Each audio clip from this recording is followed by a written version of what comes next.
I've seen hundreds of aspirants, hundreds of thousands, in fact, of aspirants and mentees. And what I notice is that all aspirants, serious ones, उनकी motivation होती है और they have the will to do it और मन में इच्छा होती है करने की, but सबके अलग अलग attributes होते हैं. किसी की मैथ अच्छी होती है, किसी की कॉम्प्रीहेंशन बहुत अच्छी होती है, कोई टेक्निकल बैकग्राउंड से होता है, किसी के कुछ स्ट्रेंथ्स, किसी के कुछ वीकनेसेस होते हैं.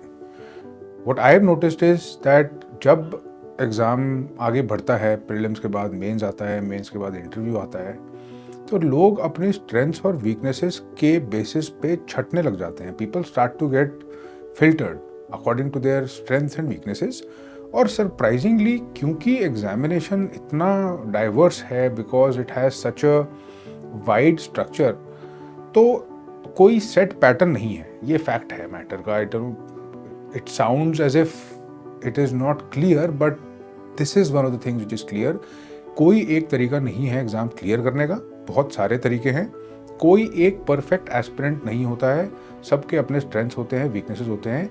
The way it works is that you should know strength क्या है और वीकनेसेस क्या है, ताकि पहले से ही उनको केटर करा जा सके. I will give you an example. Very brilliant student of mine, Tushar, he has written 4 mains. Brilliant enough कि अगर उसको कंपेयर करा जाए तो टॉप 10 में रैंक आनी चाहिए उसकी. And he has an issue, और उसकी वीकनेस है कि his presentation and his writing is not as good as it should be. Content में कोई प्रॉब्लम नहीं है उसको. He can write and he clears prelims every time, चाहे जितना भी डिफिकल्ट पेपर आ जाए. This is just one example. अब Tushar will obviously work hard and he has been working with me and we'll figure out this problem और ultimately वो solve हो जाएगी. Tushar will get selected, but at the same time there are so many people like him, so many people which will find out later कि क्या weaknesses थी, और by that time बहुत time निकल जाता है. My concern as a mentor is also the fact that कुछ weaknesses ऐसी होती हैं जो skill based होती हैं. तो suppose स्कूल में, कॉलेज में you have had no writing practice, suppose ये एक वीकनेस है, मान लीजिए हम figure this out. Writing practice नहीं है तो वो हो गया एक skill. If that is a skill, developing a skill takes time. Content I know that you guys can handle. Content कर लोगे हैंडल. कंटेंट तो हमको ऑलरेडी प्रैक्टिस होती है इतना स्कूल और कॉलेज में पढ़ के, बट स्किल्स डिफिकल्ट होते हैं अक्वायर करने. मोर इम्पोर्टेंटली, बहुत बाद में पता चलता है कि चाहिए कौन सा था skill. I don't want that to happen. And I also want to make sure that हर किसी को कोई कॉपी पेस्ट स्ट्रैटेजी ना दी जाए. I just don't want to impose a universal strategy और a universal set of principles, because it doesn't exist and that's the truth. I found a different way to do it. I see every year there are people who do it in different ways and they are able to do it.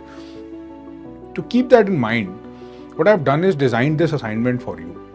This assignment, you will notice, has a number of elements. जो सबसे important element है, that is the UPSAT, UPSAT or the UPSC SWOT Analyzer Test. SWOT, you know, is strengths, weaknesses, opportunities and threats. This assignment is about you. I want you to figure out, take your time, give that test.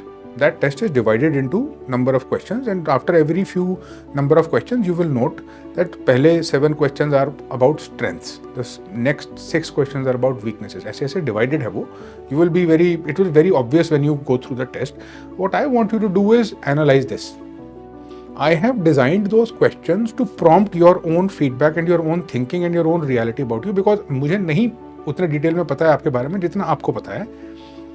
I don't know you as a student and I don't know your cognitive strengths. मुझे धीरे धीरे बेशक पता चल भी जाएं as a mentor, but मैं wait ना करके I want to make sure that right at the outset we should know what we are dealing with. अच्छा, जब आई से स्ट्रेंथ्स और weaknesses, I am not talking about GS और history और polity. मैं cognitive strengths की बात कर रहा हूँ. I am talking about your strengths, weaknesses as a student. Think about it like this.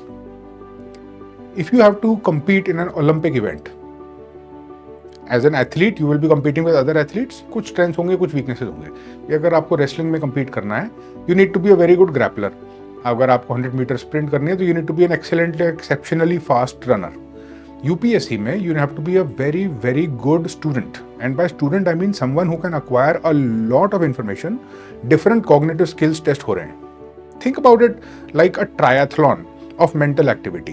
ये एक्चुअली में यही है exam. And since it is that way, you will notice एक स्ट्रेंथ हमको चाहिए होगी कॉम्प्रिहेंशन। कॉम्प्रिहेंशन से मेरा मतलब when you acquire knowledge, knowledge is absorbed, ज़्यादा बार पढ़ने की जरूरत ना पड़े, याद हो जाए। एक चाहिए हमको मेमोरी।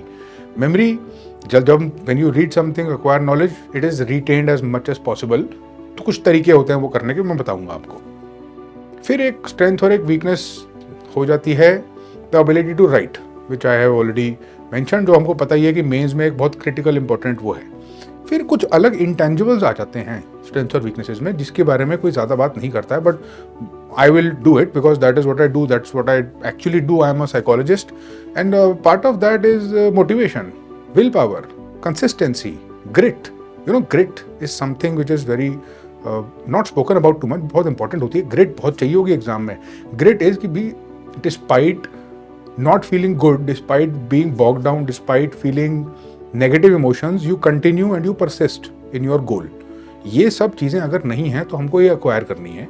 इस स्टेप में हम सिर्फ ये जानना चाहते हैं कि what type of person and student are you, what type of Olympic mental level athlete are you. You are good at some things, alright? Do not assume, do not think that you will be judged. I am not going to जज you, no one is going to judge you, but I want you to be very honest about yourself. I want you to be very honest with me.